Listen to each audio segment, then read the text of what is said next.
Good morning, everyone, and welcome to our webinar on the Corporate Transparency Act. My name is Eliza Jones, and I'm the Regional Training Coordinator here at the NorCal SBDC, and I will be the host for today's webinar. With me as our instructor, we have Frank, and I'm sorry, I don't know how to pronounce your last name. Tuminello. Tuminella, okay. Should have asked that before. So we have Frank Tuminella as our instructor for today. Just a few quick housekeeping things before we get started. If you have any questions, please put all of your questions in the Q&A box. This helps us keep track of the questions, as oftentimes there are a lot of comments in the chat. So again, any questions, please put them in the Q&A box. Please stick around to the very end of today's webinar because I will be launching a course evaluation poll, which will be a way for you to provide feedback on today's webinar content. Additionally, this is a reminder that today's recording and presentation slides will be sent to everyone via email. So please keep an eye out in your email inbox for that. So a quick disclaimer before we get started. All of our webinars are for informational and educational purposes only. They do not constitute as tax or legal advice. Our webinars are up to date as to their start. And if you'd like to view this disclaimer slide in more detail, it will be included with the rest of the presentation slides that you'll receive via email. So this webinar is being hosted by the NorCal SBDC. And here at the NorCal SBDC, we help small businesses thrive in a number of different ways. We can assist you with raising capital, with research, marketing, branding, business certification, etc. So if you're not already a client, I would highly encourage you to sign up for our services. It is free to do so. And I will be putting a sign up link in the chat.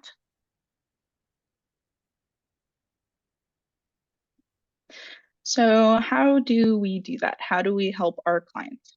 We primarily help our clients by offering free one-to-one business advising. These sessions are about an hour long and confidentiality is guaranteed. We also provide low-cost and free workshops, such as the webinar you're attending today. If you'd like to view our list of upcoming events, I will be putting a link to our event calendar in the chat. So the goal of the SBDC is to have a positive economic impact. We help because we believe it's in the best interest of the community at large to help small businesses grow and thrive. So we measure economic impact through a few different ways. We measure businesses started, jobs created and saved, increases in sales, and capital obtained. So from time to time, your business advisor will reach out to you with a survey that asks questions such as, how many full-time employees do you have? How many part-time employees do you have? Have you raised any additional capital? And I just ask that when they reach out to you with the survey, if you could please let us know this information. We want feedback on how your small business is doing. And we also want to share this information with our funders. Speaking of our funders, I just want to say a quick thank you to our state and federal funders, to GoBiz and the SBA. And so with that, I'm going to turn things over to Frank. Thank you, Eliza. It's a pleasure to be speaking with everyone today. Hope everyone's having a great week so far, and really excited to be sharing a bunch of education on the Corporate Transparency Act, a topic that will become top of mind if it hasn't already over the course of this year, and as it relates to kind of business compliance broadly in the United States. So very excited to be speaking with you all today. And thank you for the opportunity. My name is Frank Tuminello, calling in today from New York City. I am the CEO and co-founder of FileForms. FileForms is a bootstrapped, founder-owned and operated business. We are a technology company and the industry leader and expert in CTA and beneficial ownership information reporting, providing technology, but also educational solutions to help inform folks of this new law and get them compliant with the CTA. Our business is headquartered in Fort Lauderdale, Florida. We have a remote team spread across the United States, and we continue to expand as this reporting regime unfolds.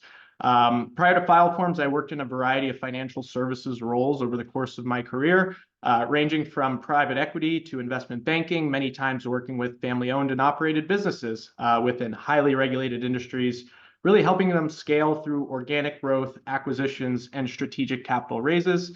I've always had the entrepreneurial bug, as many members on this center, as many members in our centers do, and ultimately many of the folks may be dialing in today. I started a variety of businesses in high school and college. In college, I studied physics, math, and computer science, initially thinking that I wanted to be an engineer rather than the business owner that I am today. So pleasure to be meeting with you guys and gals, and ultimately it's been great working with the SBDC broadly. We've helped educate a number of states so far, and looking forward to helping as many folks in the nation as possible on this new law. So let's get into it.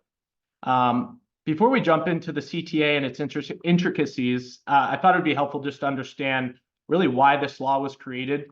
As many of you may be aware, money laundering is a major problem in the United States, and it's one that costs our nation actually trillions of dollars a year. Laundered money, many a times, is to support criminal and illicit activity, which the government is focused on preventing by elevating the financial reporting standards and information reporting standards within the country through the passing of this law called the Corporate Transparency Act. So with that, the Financial Crimes Enforcement Network is the department of the U.S. Treasury, which many business owners likely have never heard of unless you have a foreign bank account or perhaps work in the financial services industry. But effectively, FinCEN will be the one who's regulating this new regime. And FinCEN was created in the late 90s to ultimately safeguard the financial system from this illicit use, combat money laundering, broadly speaking, and ultimately to promote national security. Really, until now, FinCEN has really been focused more on the transparency within the banking and the real estate space.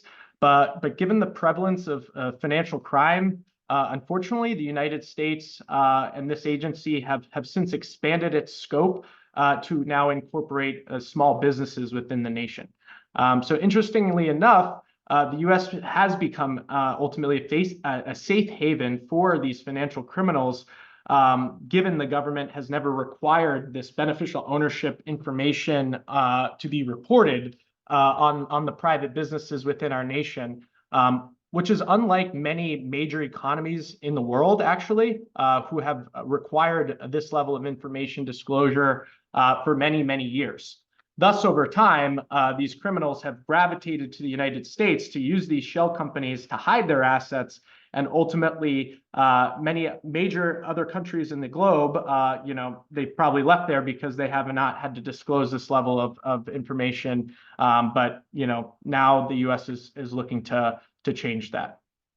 So, in 2021, the Corporate Transparency Act was passed with really out much attention from business owners or their advisors because the nation was rightfully consumed with the COVID pandemic, PPC, ERC. People were just trying to keep their lights on and stay healthy. But ultimately, this law was enacted to mitigate all of this financial crime and require beneficial owners to disclose their personal information with the government. And FinCEN's hope is to create a database where this information can be accessed, and both government agencies and financial institutions will have access to this data to kind of help regulate and assure that they're doing their part in this whole effort to mitigate the financial crime in our nation. So as of 2021, as of 2024, this year, January 1st, FinCEN is now accepting BOI reports for businesses that ultimately have 1 year to file if they were formed prior to 2024, or only 90 days to file if they were formed during 2024. That being said, the government has done very little to help our nation's population of business owners become aware of the new law and its requirements, and ultimately kind of the ramifications, which are significant for noncompliance. So we wanted to just highlight, the CTA is a very broad-reaching new law. It's not targeting a very specific individual. It's much more broad-reaching. So we say here the CTA is actually a sledgehammer, not a scalpel. So it's helpful to understand just the breadth of how many people will be impacted by the CTA. And that number is more than 33 million businesses are expected to be reporting companies in the US who must comply with the CTA by the end of the year, which is really just the next 9 months. So as such, FileForms, we anticipated the need for the government needing help to spread awareness. We understand that the government is not social media gurus or publishing gurus or technology gurus for that matter. And our team, which is made up of accountants, lawyers, attorneys, and other financial professionals, have been examining this new law since its infancy, building the educational solutions and the technology solutions that's ultimately going to help get millions and millions of business owners compliant here in 2024. So we want to help spread the education, help people understand, do they need to file, what they need to file, when they need to file it, so that folks don't have to, get off track with the government ultimately. So in January 2024, as mentioned, January 1st, the FinCEN portal went live and the government began accepting these BOI reports through their online portal. So I kind of glossed over it previously, but new businesses formed after January 1st only have 90 days to file their BOI report. So that's really important to note because that's kind of going on right now. For example, that means if a business was formed on January 1st of this year, the report, their initial BOI report, was actually due this past Sunday, March 31st. And unfortunately, if that business is still unaware of the BOI reporting requirement, they're nearly $1,800 into fines just as of today. So 3 days have gone by, and that's how quickly fines have accrued. So I think it's important to kind of note the significance and how quickly these penalties ultimately can accrue. These deadlines that we're talking about here are really the first enforceable deadlines and penalties coming to a head right now in the last few days, but so on and so forth, depending on when you formed your entity. These 90-day windows are effectively every day for the foreseeable future. So businesses formed prior to January 1st, 2024, they have the whole year to file. So until, call it December 31st, 2024, really January 1st, 2025 is the deadline.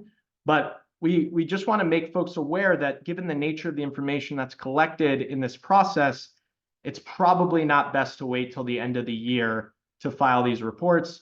These reports require IDs. It requires personal information. If folks are away on the holidays or your accountant's, on a vacation, it's just going to be a fire drill having to track down all this information over the holidays.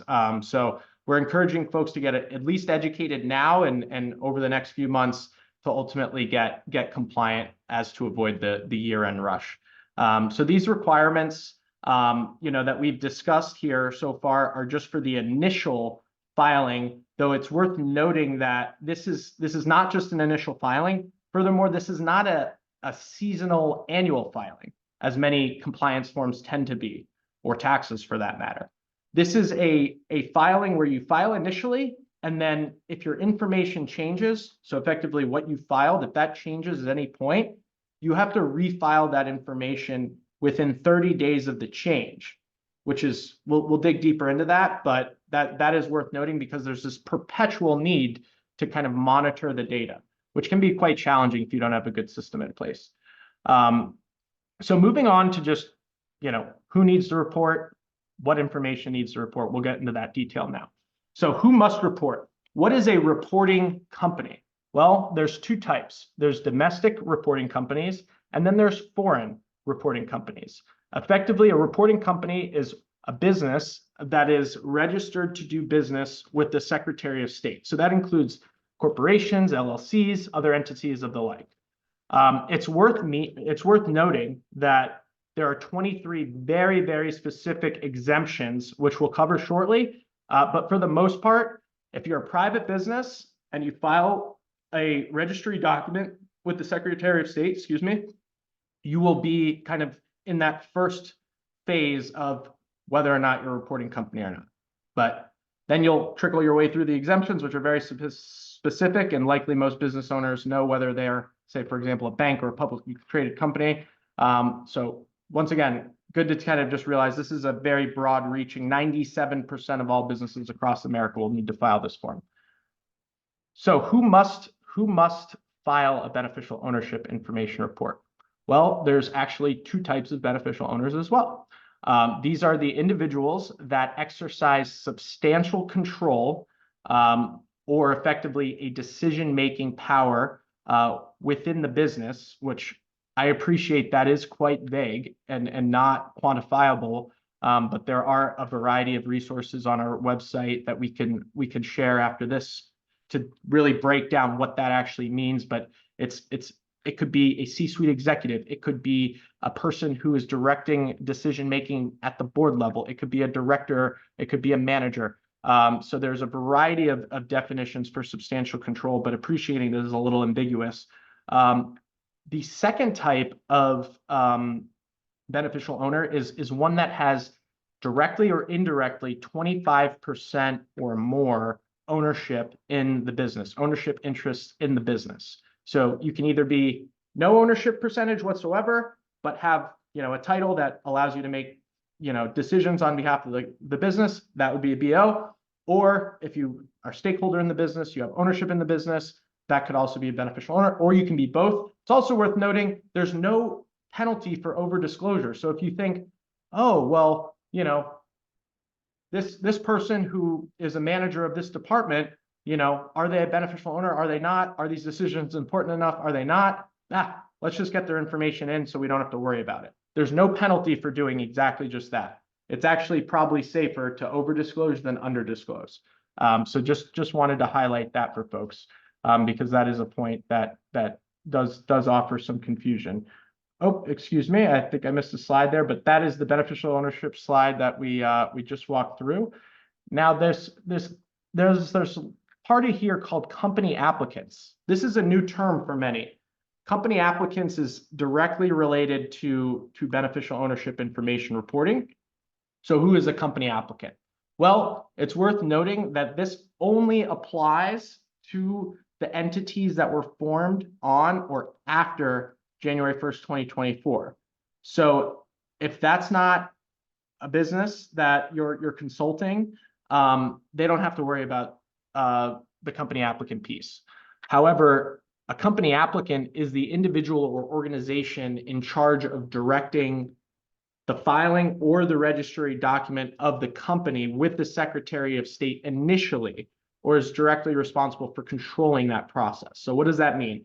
That basically means it's the organization or the individual that is forming the business initially. So a lot of folks will use a corporate services provider, or a lot of folks will use an attorney, or a lot of folks might just go onto a website and form their business on their own on the Secretary of State's website. So whoever is doing that work, that is the company applicant. So really, a company applicant is kind of becoming a company applicant before BOI even comes in the picture. BOI, a lot of people think, oh, company applicant is the one who files the BOI report. That is not true. That is not true. A company applicant is the one who actually forms the business initially.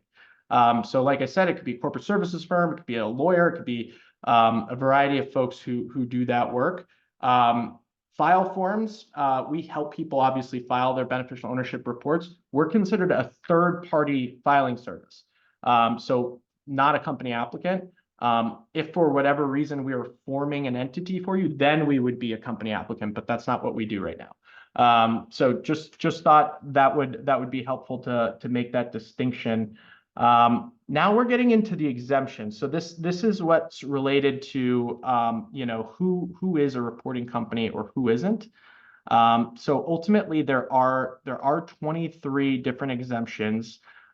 These exemptions basically signify, hey, I am a business operating in the United States, but I'm either so large, such as a publicly traded company, or I'm already being regulated by another government agency that, for that reason, the government already knows who owns us or who our controlling decision makers are. But the mass majority of businesses in our country don't fit that profile. Most businesses in our country, the lion's share of businesses in our country are these very small, very private, many times holding companies that don't even have a storefront or a brand or a website or any of that.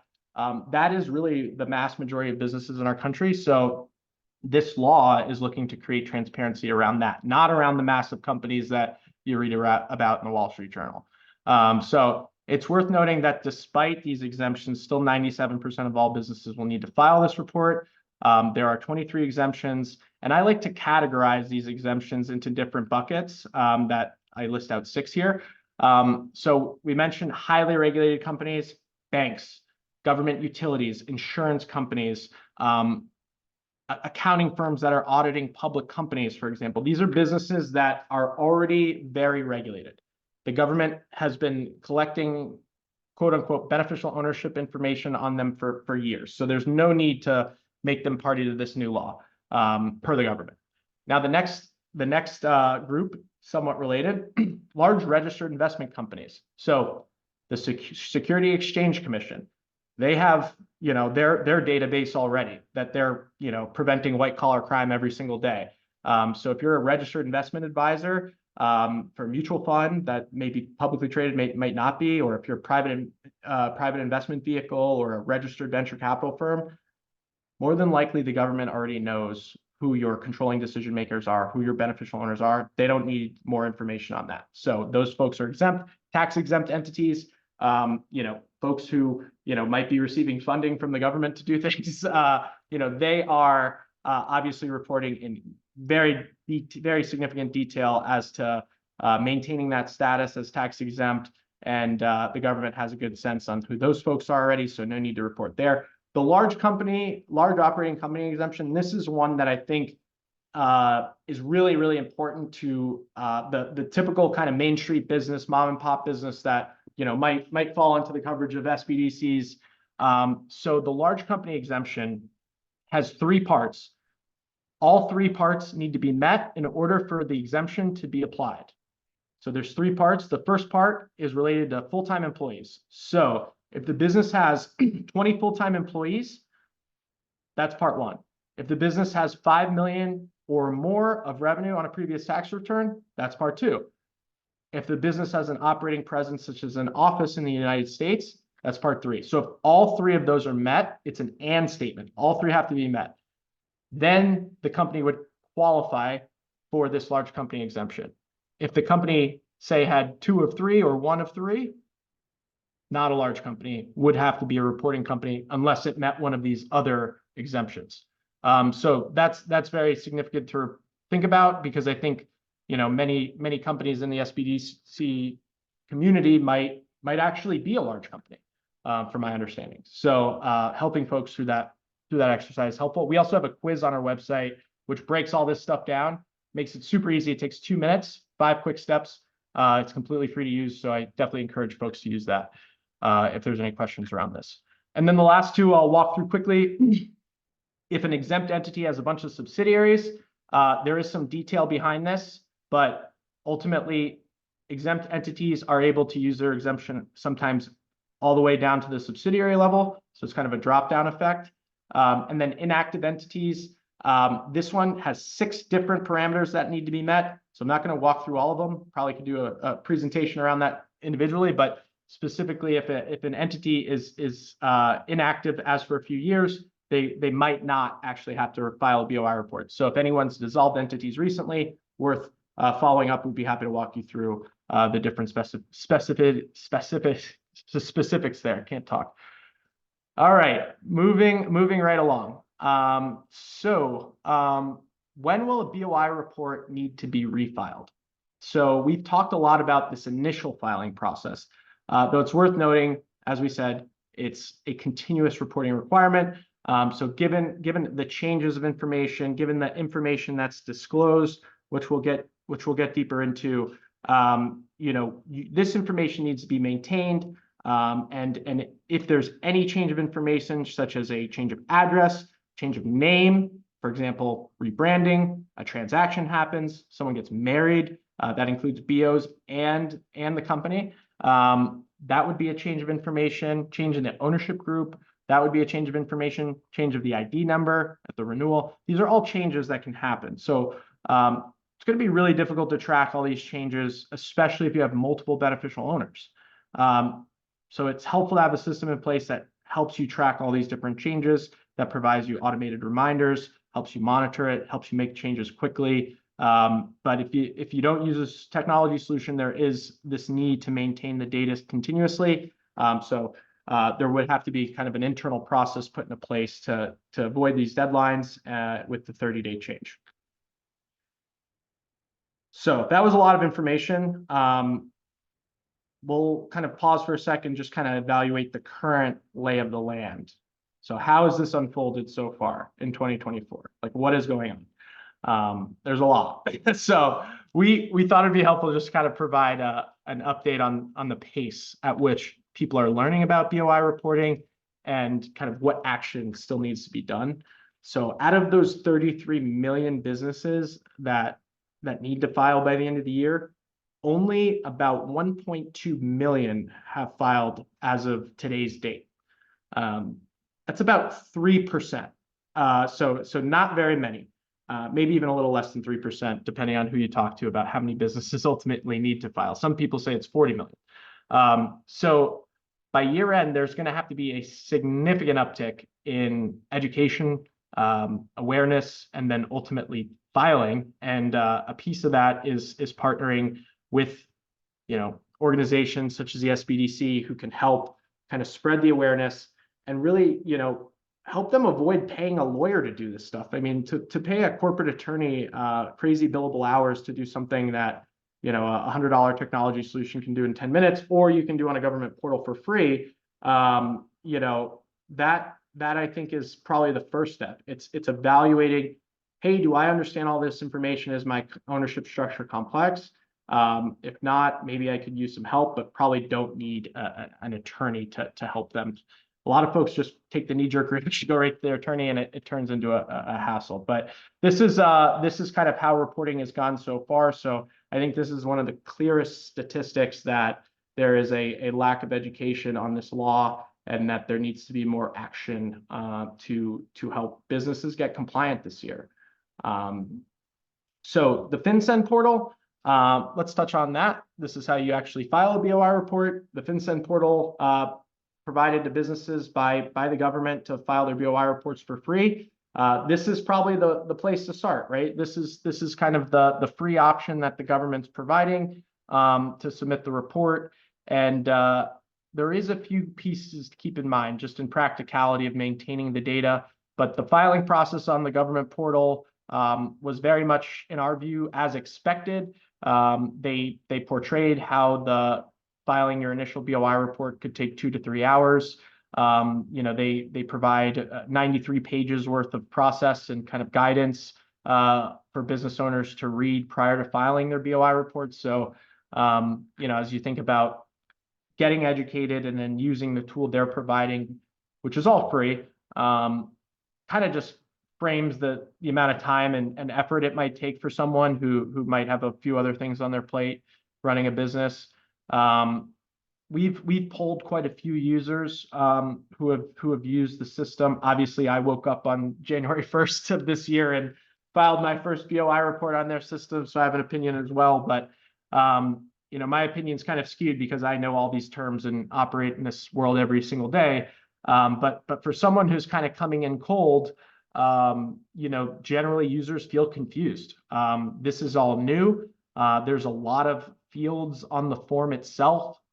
It's not always clear which fields apply to who. Like we've discussed, FinCEN hasn't done a bunch of education in mediums that are really going to resonate with the masses. To expect 40 million business owners to read 93 pages worth of information seems like a tall order. There just isn't a lot of education built in, which could lead to errors, could lead to misfilings ultimately.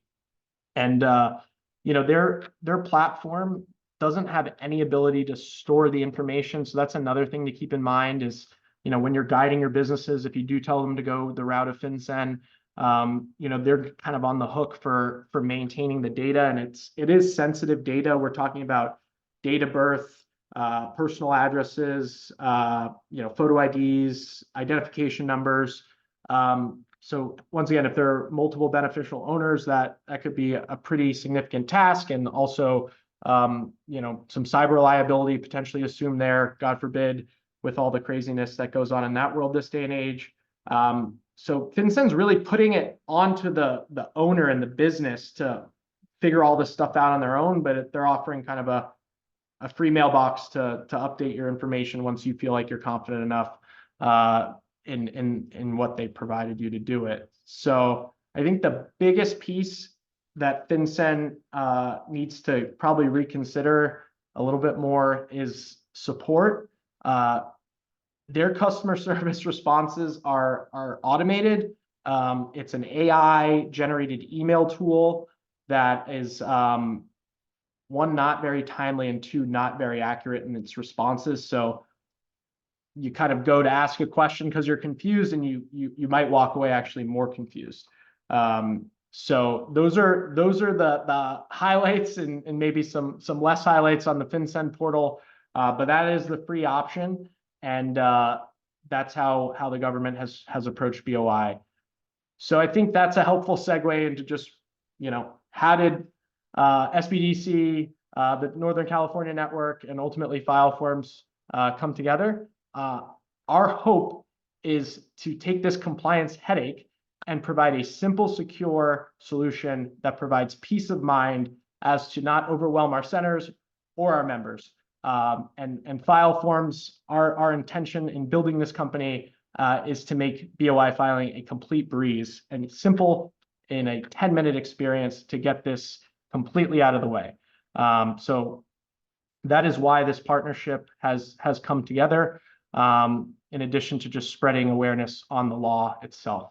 So we talked about the FinCEN portal. I'll just offer some quick considerations on our technology experience as another option, a secondary option, if folks would like some support in the process. Our system helps businesses and communities serve their members with education, content, do-it-yourself filing solutions, and ultimately can file reports that get businesses compliant in 10 minutes, providing guidance every step of the way. Our solution provides secure ID data aggregation, a process where users are not going to be able to compromise their ID given the sensitive nature of that information, but instead upload directly into our encrypted portal that stores the information confidentially and ultimately allows you to use it in the future for easy changes, because changes will occur. Furthermore, our system does provide reminders and notifications to stay on top of the filing itself, and the ability to use the information across many entities. So we kind of took all those pain points within the FinCEN portal, having worked in this industry over the years and anticipating how this might shake out, and we built the features that are needed to truly serve the business owners who have other things to worry about than taking an audit monthly of whether or not any of their beneficial owners moved or had change of address or change of ID expirations. So those are some of the highlights on our platform, and we have a co-branded link to help guide users through a SBDC Northern California experience to file their BOI reports, which we can share after the presentation.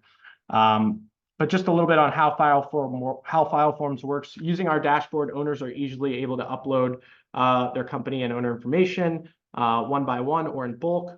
We send personalized notifications to the fellow owners to allow them to upload their information securely and store all the information while also directing it towards FinCEN. We are a FinCEN API approved e-filer. We're one of the only folks who have received that designation in the entire country.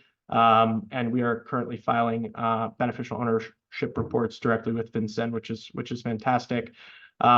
Owner information can ultimately be used across many entities, as I mentioned, and that ultimately saves time, mitigates error, and prevents redundant data inputs. Our system also has data validation built in, so you can't put in an EIN as a zip code or vice versa. We help our users prevent those mistakes. And then throughout our experience, we have tooltips every step of the way for all these crazy defined terms that certainly aren't going to mean much to folks who are coming in a little cold to this new reporting requirement, and furthermore have a live human chatbot that can be accessed and handhold you through the entire experience. I mentioned the integration with FinCEN. This is a very, very high value kind of product to ultimately prevent fines that could be up to $10,000 per day or $10,000 per entity. And, for $100, which is our preferred rate with the SBDC, our members could have this completely off their plate. So we're offering a preferred pricing of $9.99 to file this report and get it off plate. So with that, I will open it up for questions. I will also put this QR code and our promo code on the screen so that if folks want to direct themselves to that co-branded landing page that I mentioned, they could take a look at it. They could bookmark it on their browser and ultimately share it with any folks in their community that might be looking to file, specifically those new formation folks who might be facing a deadline in short order. But yeah, I've done a lot of talking. Eliza, do we have any questions in the queue? Yes, we have a lot of questions. The first one is from Victor. He wants to know if all of this applies to 501c3 nonprofits. I think I touched on that in the exemption sections. Happy to follow up with more detail on that. But if you are a tax exempt 501(c) business, more than likely fully exempt from being a reporting company. Thank you. The next question is from Dan. He says his business is a sole proprietorship. He is the owner and only employee. Is this something he would have to be concerned about? Get that question a lot. The qualifying factor is if you file a registry document with the Secretary of State, you will have to file. If not, you don't. If not, you don't. Okay. Thank you. The next question is from Dana. She wants to know if you know why large companies are not required to file. That is a really interesting question. I've put thought into it. Why is it 5 million? Why is it 20 million? Or why is it 20 employees? I don't know why those are the lines they drew in the sand. I think it might even just be a good starting point for the government and could see that change. I would think businesses like sub 20 million of revenue would probably be a better fit. But that's just my extremely biased opinion. So I am not sure why they chose that. Also, another just kind of odd number. If you read the FinCEN website, they use this number 32.6 million businesses need to file. But if you do a little research and how they got to that number, you'll realize that number is drastically understated. They do not include Delaware in that number for some reason. It's a forecasted kind of per capita formation calculation that they derive somehow. It really doesn't make sense. So my partner and I believe that number might be drastically understated, but time will tell. Thank you.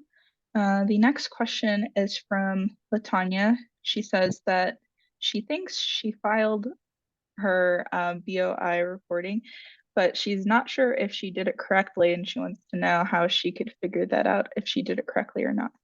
Yeah, so upon filing the BOI report, FinCEN should provide a confirmation number along with a transcript sent to the email that you used to file.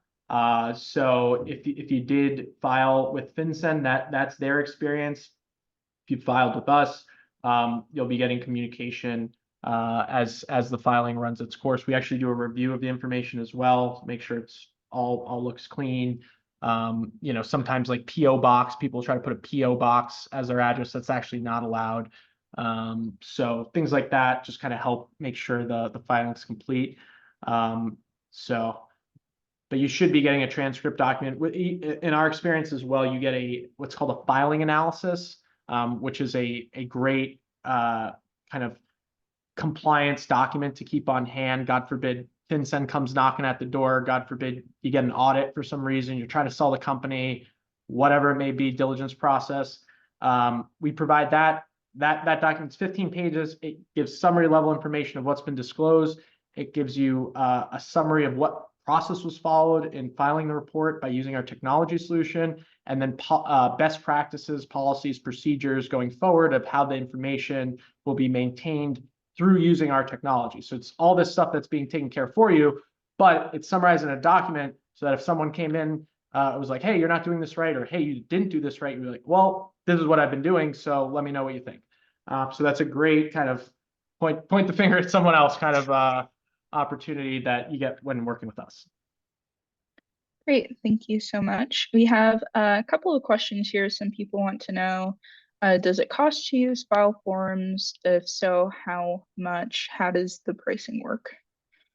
Yep. So for the $9.99 option that I quoted, that's the preferred pricing for SBDC. That gets you access to our subscription model.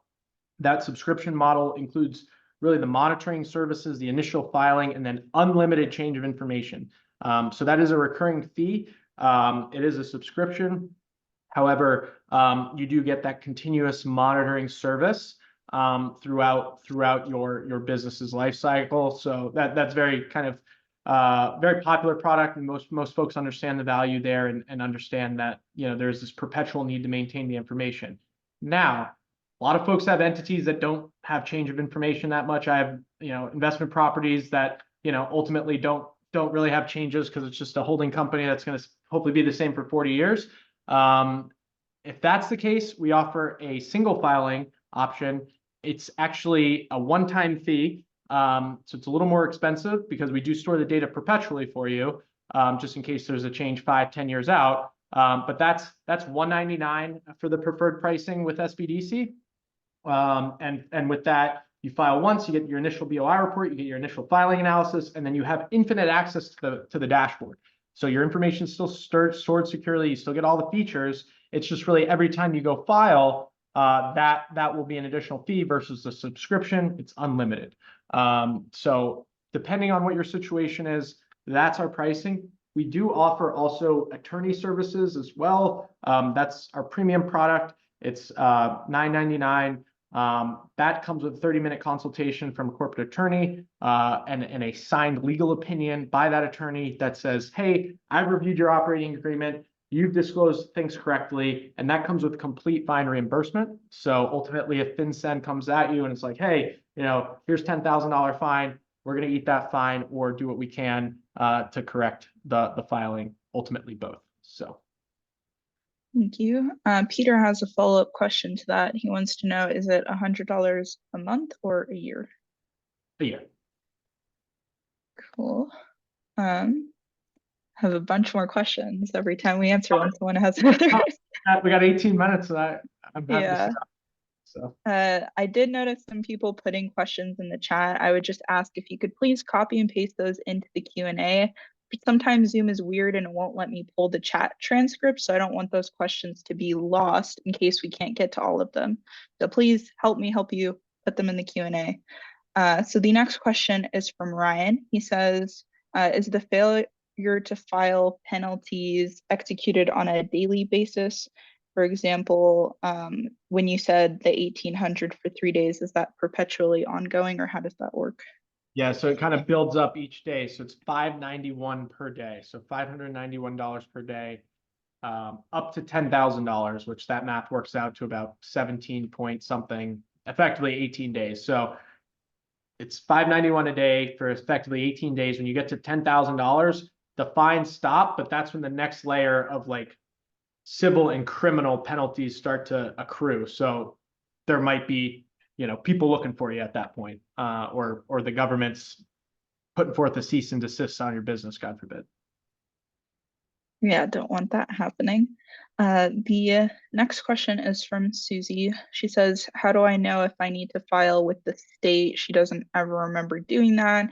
She's a sole proprietor / independent contractor, the owner and the only employee of her business.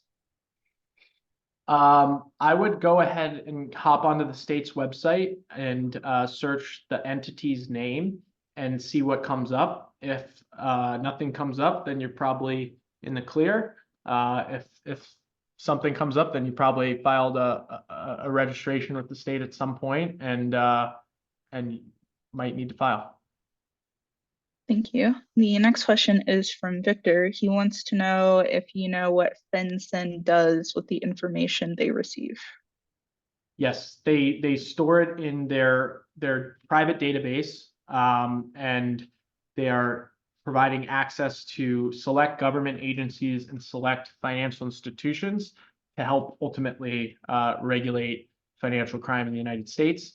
That we talk to a lot of banks. That database is sought after by banks when it's ready. Thus far, it's not ready because the information is still getting in there. So probably at some point, either throughout this year or the next year, we'll get an update as to, does JP Morgan get access? Does BFK get access, et cetera? But I suspect, the IRS will get access and the SEC will get access and other governing bodies within our nation to kind of create this wholesome view of business owners, private businesses in our country.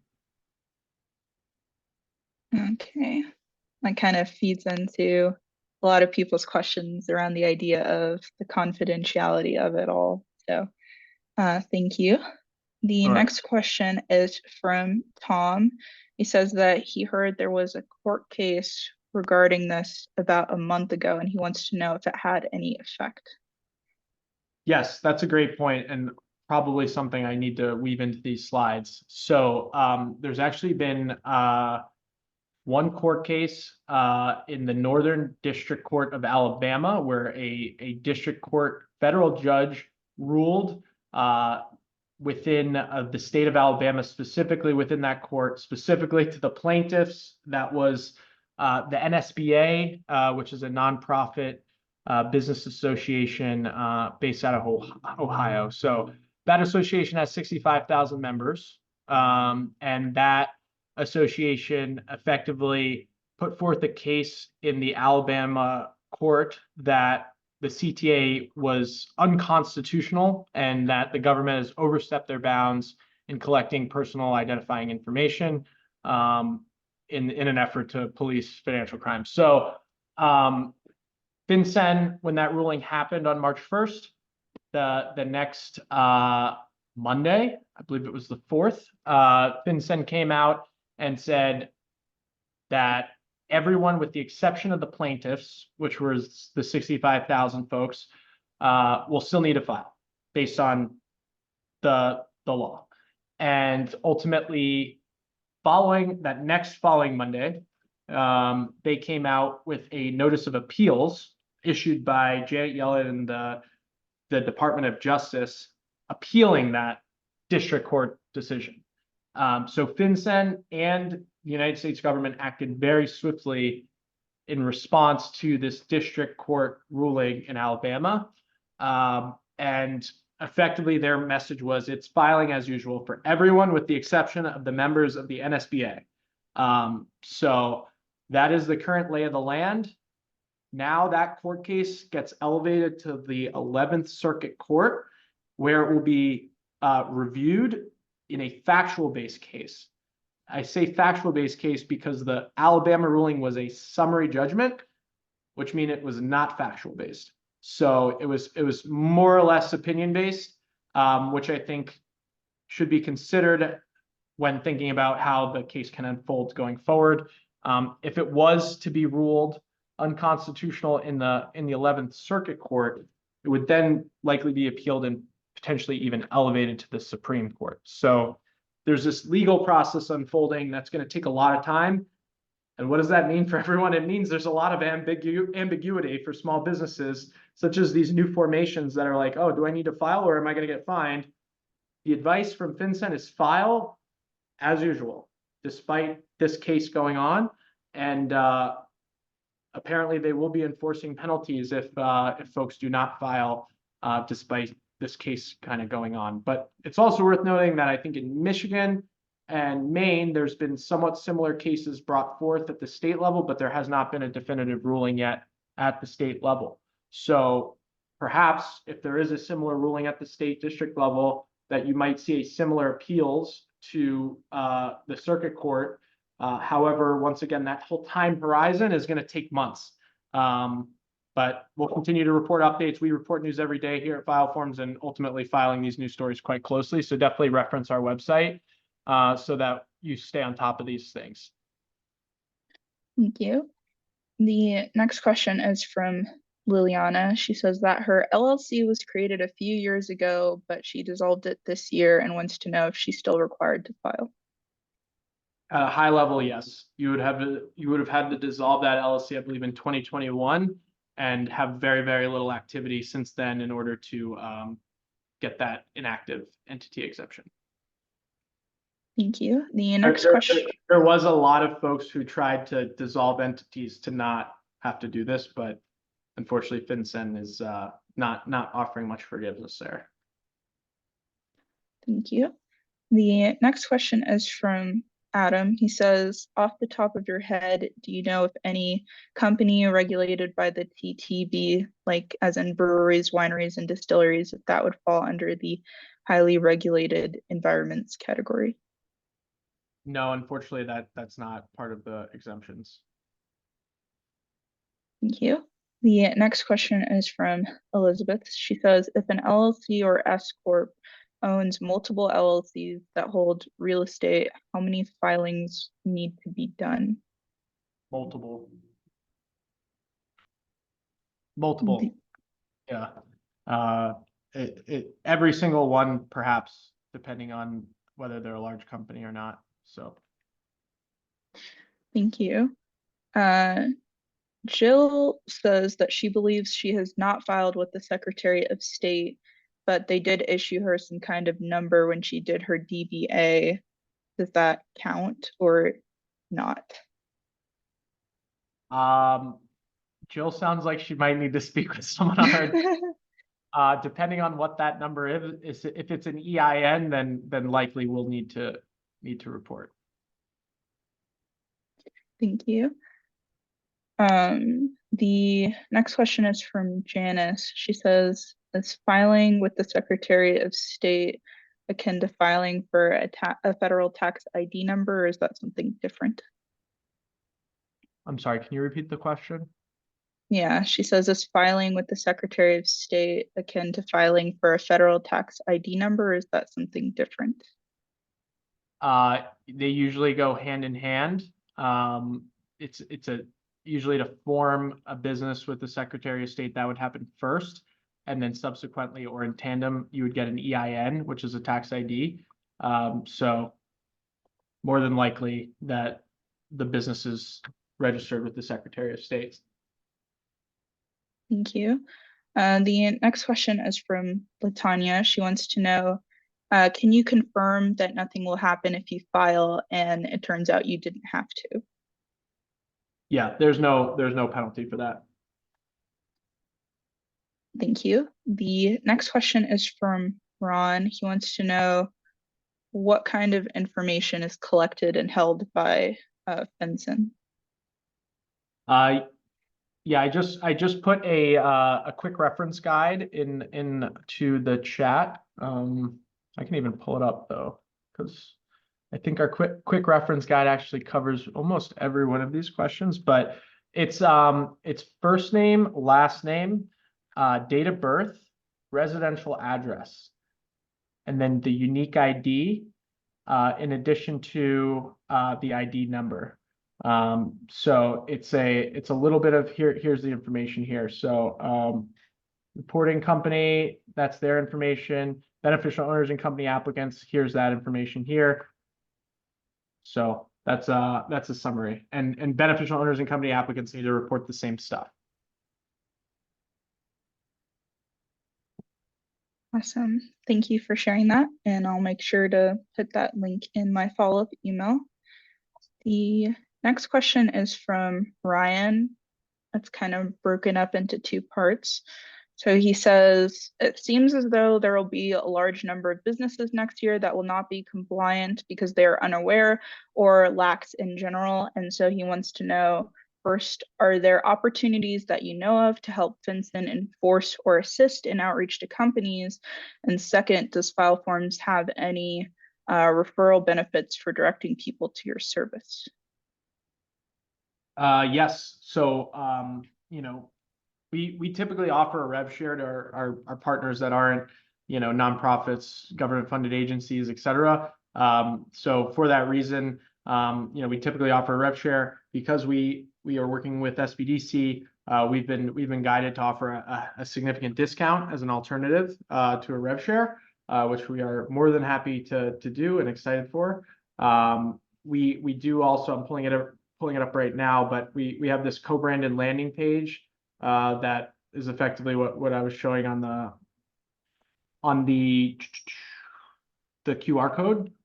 So effectively what we can do with that co-branded page is share that with members through educational campaigns. So, if you have a newsletter, a blog, a website, social media presence such as LinkedIn, all the above, perhaps, taking that information, taking that referral link and dispersing it so that folks can, read about it. They see your logo on it. They trust you. They trust, what you're guiding them towards. And then ultimately you're able to kind of guide them through the BOI filing using our technology. So that is how ultimately we can support FinCEN is by doing events like this, perhaps spreading this recording alongside the distribution of that link and helping folks get compliant, because who knows how else are people going to hear about this? I mean, the Wall Street Journal's done 2 articles. You'd think for all the people that need to know about this, there would be more. So yeah. With that, we only have 4 minutes left, so I'm going to launch my course evaluation poll. The poll is 7 questions, 6 of them are mandatory, 1 of them is optional, and this is a way for all of you guys to provide feedback on today's webinar and let us know if you want us to do something like this again. And so if everyone could please take a moment to fill that out, and I think maybe we have time for 1 more question. So I'm trying to scan through really quickly to see if there's a common thread. Anita wants to know, is the $100 or is the price of $100 that you're offering for SBDC clients, is that only for the first year? no, that's for both years. $100. Cool. There is a question from someone who says, if the SBDC will advise for no cost, then why should we use your services? I just want to clarify that the SBDC does provide advising services, but we don't provide any professional help. So we can't assist you in this specifically. We can help on some level, but not in the same way that FileForms or FinCEN can. So if you want to add anything to that, Frank, feel free to go ahead. I encourage folks to use the free solution. I mean, if you have a degree of confidence in doing it on your on the government portal, you can do your taxes on your own too. I mean, listen, there are tons of government free ways of getting compliance completed. We provide $100 service to get it done with certainty and with some kind of guidance. So that is the value add you get with FileForms. If you have a frugal business owner or a capable business owner or both, which is a great persona, please do allow them to file it on their own. Hopefully this information is still helpful. Absolutely. The next question is from Craig. He wants to know, is there a streamlined way to file for multiple companies?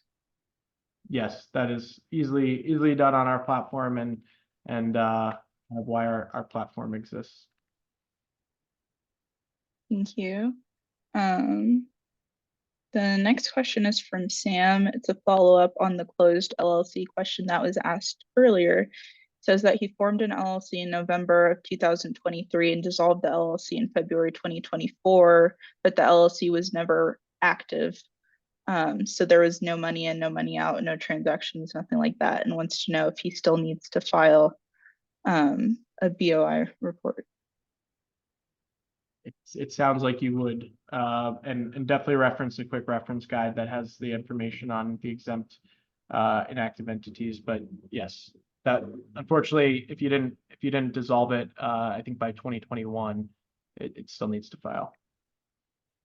Thank you. And the last question, since we're basically out of time, Victor wants to know, for businesses who do not file after being fined, what happens next? Is this a crime? What's the penalty? Where can he find more information on that?